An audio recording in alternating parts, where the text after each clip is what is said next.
Hi friends, எல்லாருக்கும் வணக்கம் and welcome back to my channel. இந்த vlog வந்து பார்த்திங்கன்னா கொஞ்சம் ரிலாக்ஸிங்கான vlog தான். சண்டே மார்னிங்லேருந்து நான் எடுத்துகிட்ருக்கிறேன். சண்டே காலையில் வந்து பார்த்திங்கன்னா நான் வந்து முன்னாடி டீ வந்து நல்லா போட்டு ஆற்றிட்டு ஒரு 5 மினிட்ஸ் வந்து ரிலாக்ஸாக இந்த கப்பில் வந்து குடிக்கிறது என்னோடய மீ டைம். ஸோ இதை குடித்து முடிச்சுட்டு அதுக்கப்புறமா வந்து வேலையை வந்து ஸ்டார்ட் பண்ணுவேன். இட்லிக்கு வந்து மாவு தீர்ந்து போச்சு, அதனால் வந்து மாவு வந்து ஊற வச்சுருக்கேன் இட்லிக்கு.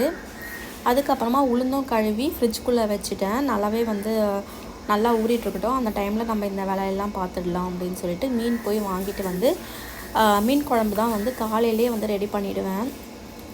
எனக்கு வந்து ஷீலா மீனும் சங்கரா மீனும் பொடி மீன் கொஞ்சம் ஃப்ரெஷ்ஷாக அந்த மாதிரி இருந்தது, அதனால் வந்து அதையே வந்து வாங்கிட்டேன். இந்த பக்கம் வந்து பார்த்திங்கன்னா வெங்காயம், தக்காளி, பச்சை மிளகா அரைக்க வேண்டியதெல்லாம் அரைச்சிட்டு அப்படியே டிவி பார்த்துட்டு பாத்திரமும் வந்து கழுவி எடுத்துட்டேன். இப்போது நம்மளை வந்து சமையல் ஸ்டார்ட் பண்ணுறது தான் நம்மளுக்கு வேலை.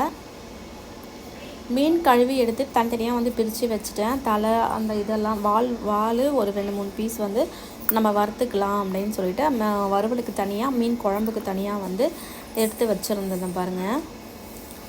எண்ணெய் ஊற்றிட்டு கடுகு, கொஞ்சமாக வந்து சோம்பு, வெந்தயம் இது 3த்தையும் போட்டு பொரிய விட்டுட்டு வெங்காயம், பச்சை மிளகா, இஞ்சி பூண்டு பேஸ்ட்டு கொஞ்சமாக வந்து போட்டு நல்லா வந்து வதக்கணும். வதக்கி விட்டுட்டு அதுக்கப்புறமா வந்து பார்த்திங்கன்னா அரைச்சி வச்சிருந்த இதிலே கொஞ்சம் லைட்டாக வந்து மஞ்சத்தூள் வந்து போட்டுட்டேன். தக்காளி வந்து அரைச்சி தான் நான் வந்து ஊற்றுவேன், ஏன்னா கொஞ்சம் திக்னஸாக வரணும் அப்படின்றதுக்காக. ஒரு 4 தக்காளி வந்து அரைச்சி ஊற்றிட்டேன், ஏன்னா 2 வேளைக்கு நம்ம குழம்பு வைக்க போகிறோம் இல்லைங்களா, அதனால் நல்லா வந்து அரைச்சி ஊற்றியாச்சு. புளியும் வந்து நான் ஊற வச்சுட்டேன்.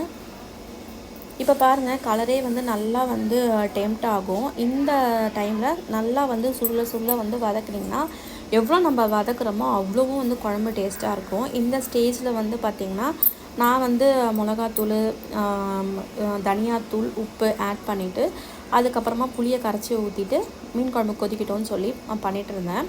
இந்த பக்கம் வந்து வறுவலுக்கு கொஞ்சமாக வந்து ஊற வச்சுட்டேன். வீட்டில் அரைச்ச மிளகா பொடி, வெறும் லெமன், அதுக்கப்புறம் உப்பு, மஞ்சத்தூள் இது மட்டும் போட்டு தான் வந்து மேரினேட் பண்ணி வச்சுட்டேன். மதியானம் வறுத்து சாப்பிட்லாம் அப்படின்னு சொல்லிட்டு. இப்போ வந்து நல்லா வந்து நான் ஊற வச்சுட்டேன் பாருங்கள்.